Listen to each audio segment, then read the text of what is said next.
A chokehold on trade? Imagine one short stretch of water that, if someone controlled it, could slow down whole industries, jack up shipping bills, and make governments nervy overnight. That's the idea behind the Panama Canal, a narrow, man-made shortcut that lets ships travel between the Atlantic and Pacific without going all the way around South America. For cargo owners, every extra mile is money, fuel, time, and scheduling headaches. For militaries and diplomats, choke points are leverage. What if one country could press the pause button on global trade? Controlling the canal is like owning the only bridge into a busy city. If you raise the bridge, everyone waits. Controlling a major shipping route reduces travel distance, cuts time, and lowers costs. And in tense times, it can be used as political pressure. Panama's shortcut cuts thousands of kilometers off some routes. Recent political moves and talk about the canal make this more than theory. It's a real worry for countries that depend on timely shipments.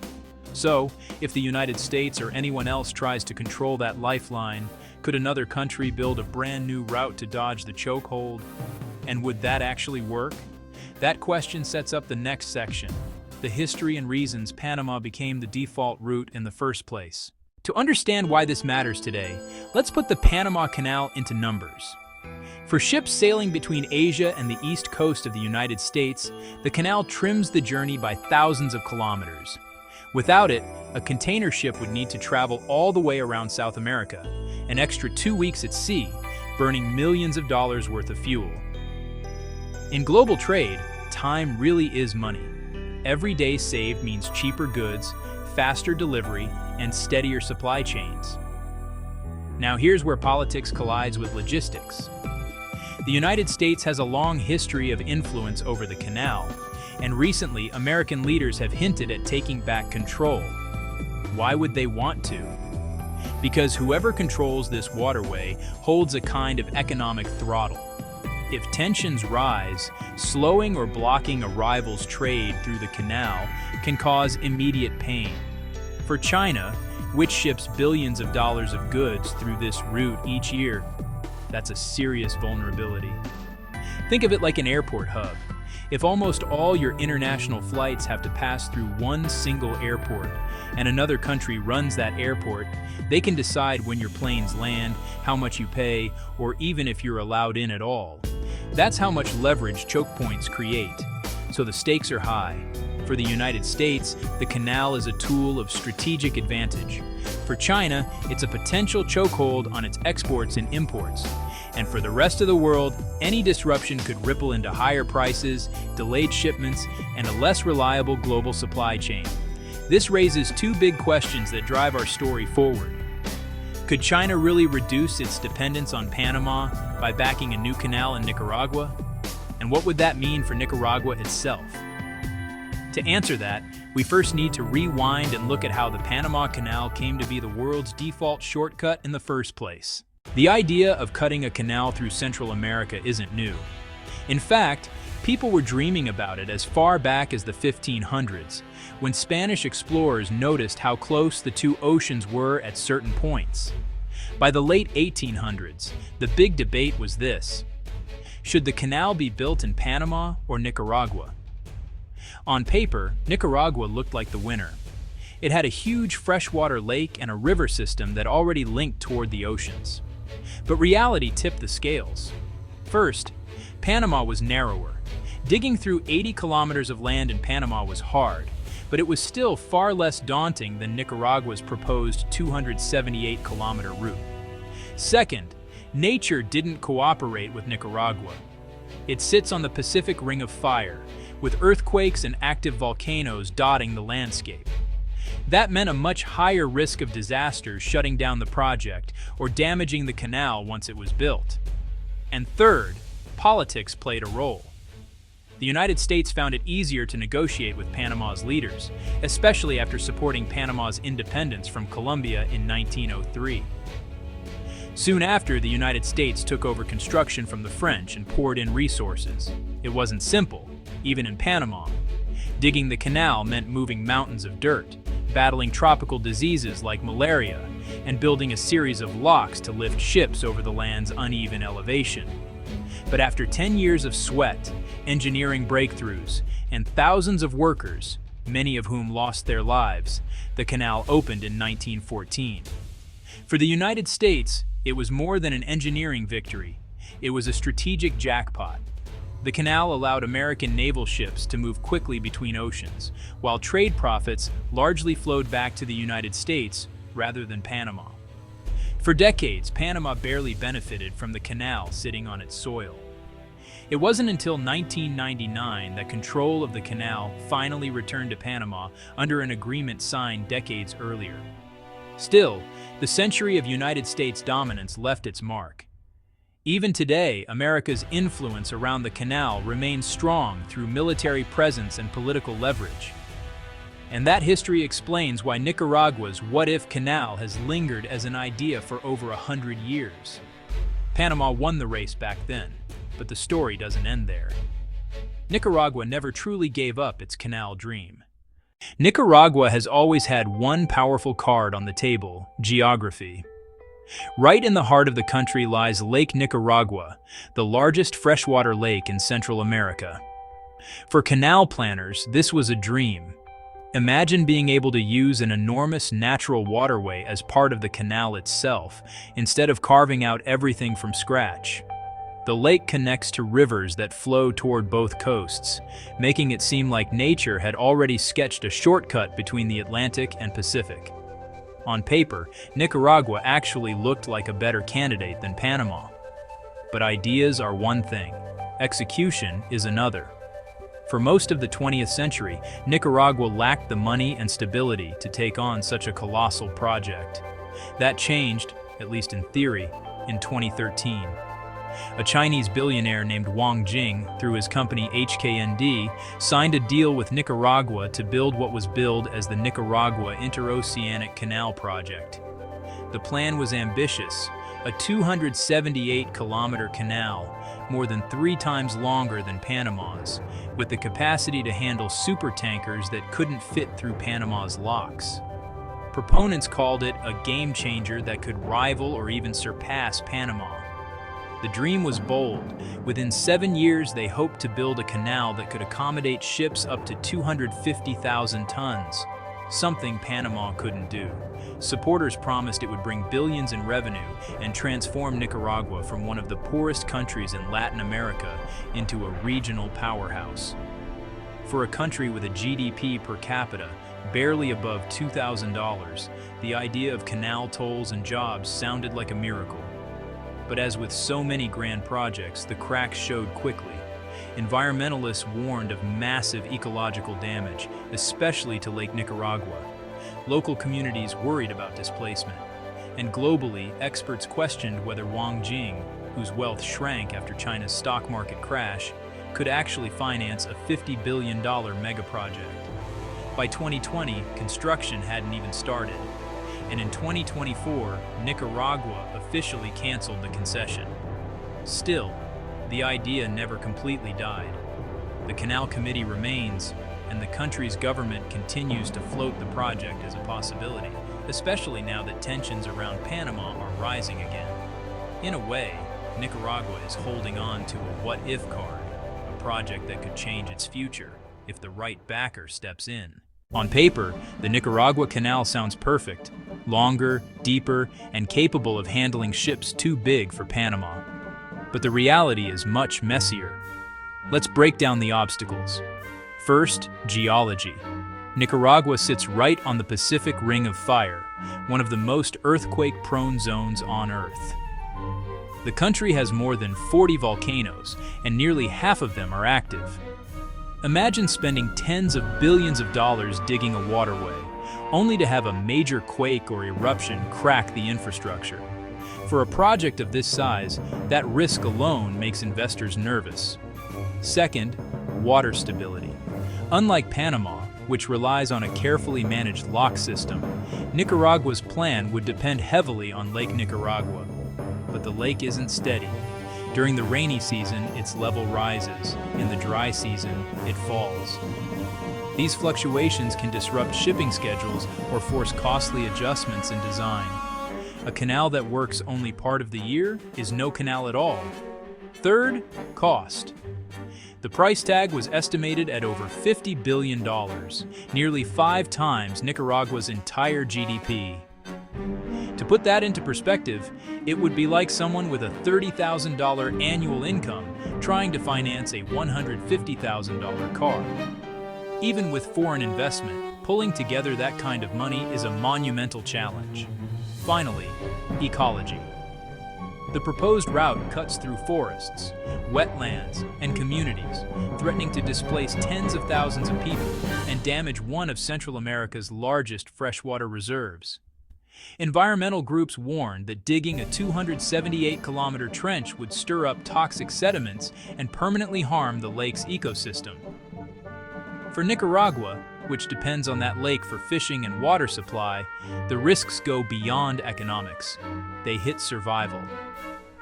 Taken together, these hurdles explain why the project has stalled again and again. It's not that Nicaragua doesn't want a canal, it's that building one is like trying to move a mountain with a shovel. Technically possible, but enormously difficult, risky, and expensive. Here's where the Nicaragua Canal stops being just a construction project and starts becoming a chess piece in global politics. For China, the logic is straightforward. The United States has strong influence over the Panama Canal. That means in times of tension, say during a trade war or even a military standoff, the United States could pressure Panama or use its presence there to slow or block Chinese shipping. Building an alternative route in Nicaragua would reduce that vulnerability. In Beijing's eyes, it's not just about trade, it's about strategic insurance. If Panama is the only bridge across the river, then Nicaragua would be a second bridge, one not controlled by the United States. There's also the economic angle. China is already Central America's second-largest trading partner. Investing in a canal would give Beijing a physical, long-term footprint in the region. Ports, railways, free trade zones, strengthening its Belt and Road Initiative, which is all about building global trade routes under Chinese influence. But here's the catch. The United States sees this very clearly. Washington views Latin America as its backyard, a sphere of influence it's defended for over a century. The idea of China building a massive canal right in Central America isn't just about ships and cargo. To the United States, it looks like a direct challenge to its dominance in the Western Hemisphere. It's not hard to imagine the United States using political pressure, sanctions, or even covert influence to stall or block such a project. Think of it like two rival tech companies. One owns the main app store, Panama. The other wants to launch its own store, Nicaragua, so it isn't at the mercy of its competitor. But the first company has far more power, money, and lawyers, and it's not going to let a rival quietly set up shop in its market. That's the standoff we're looking at between the United States and China over the idea of a Nicaragua canal. So while Nicaragua dreams of becoming a global trade hub, the reality is that its canal project sits right at the fault line of great power rivalry. And as history shows, when superpowers collide, smaller countries often find their projects delayed, reshaped, or even abandoned. For Nicaragua, the canal dream is more than just about ships. It's about transformation. Imagine being one of the poorest countries in Latin America, where nearly half the population lives on less than $5 a day. Now imagine suddenly controlling a global trade artery that brings in billions of dollars each year. That's the jackpot leaders in Managua see. If the canal were ever built, it could create tens of thousands of jobs during construction, boost service industries like ports and logistics, and bring in steady revenue from tolls once ships started passing through. Panama, for example, earns billions annually from its canal, money that funds public projects and infrastructure. For Nicaragua, that kind of income could mean better schools, hospitals, and roads, not to mention political clout far beyond its borders. But the flip side is just as stark. Building the canal would displace tens of thousands of Nicaraguans, many of them small farmers and indigenous communities.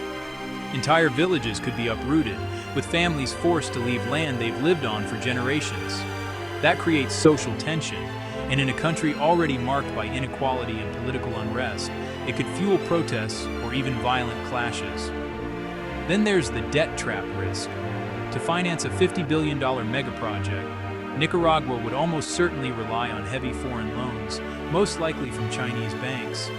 If toll revenues failed to cover repayments, Nicaragua could end up handing over control of key infrastructure like ports or special economic zones to foreign investors. We've already seen similar stories in other parts of the world, like Sri Lanka's Hambantota port, which ended up under Chinese control after debt repayment struggles. In short, the canal could be a golden ticket, or a golden trap. For ordinary Nicaraguans, it's a gamble with their land, livelihoods, and future. For the government, it's a chance to leap into global relevance, but with enormous risks attached. And that brings us to the bigger question. Even if Nicaragua pulled it off, would global shipping companies actually use this canal, or would it become an expensive white elephant? Let's say, for argument's sake, that Nicaragua somehow overcomes the money problem, builds the canal, and opens it for business. The question then becomes, would shipping companies actually line up to use it? Here's where the economics get tricky. Panama's canal is already deeply entrenched in global trade routes.